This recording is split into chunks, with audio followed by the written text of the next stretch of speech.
Guys, buenos dias, may. Buenas guys, buenos dias. Guys, taki kali ara ta company wiring.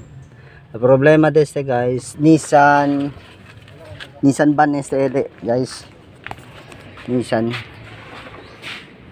Nissan Estate ZD30L makina. Ang problema deste guys, el temperature gauge hindi tanda, pati el wiring dire-direkta. So yasi ara guys is yasi kita arregla el wiring, i-devolve uli el temperature. Kay inante guys ya komponenya pwede check ya aircon gali disuyo alya na temperature sender disuyo. Yung sa temperature sender niya guys is putol yung linya. So kaya ginawa natin, kinonek natin ulit yung wiring.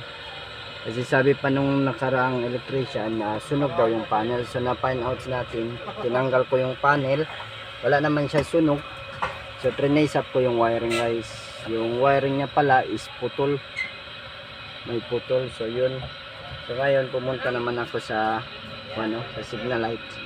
Signal light is sinetrace up ko pa din yung wiring kasi may loose connection doon sa likod, papunta sa likod sa right side, sa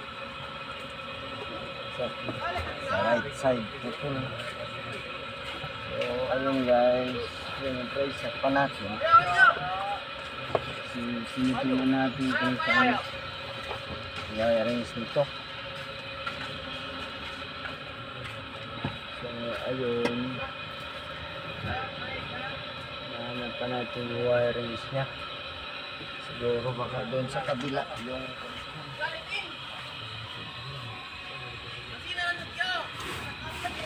dito naman tayo sa kabilaan guys.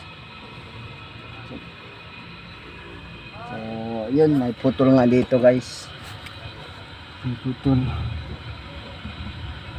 So ayun yung wirings nya, may putol. Meron mga socket, may mga condom na wirings. So tingin ko ito yung mga connection nya.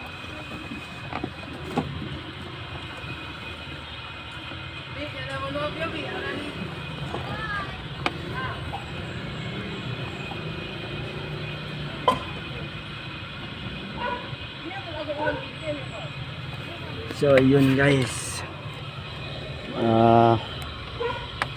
salamat.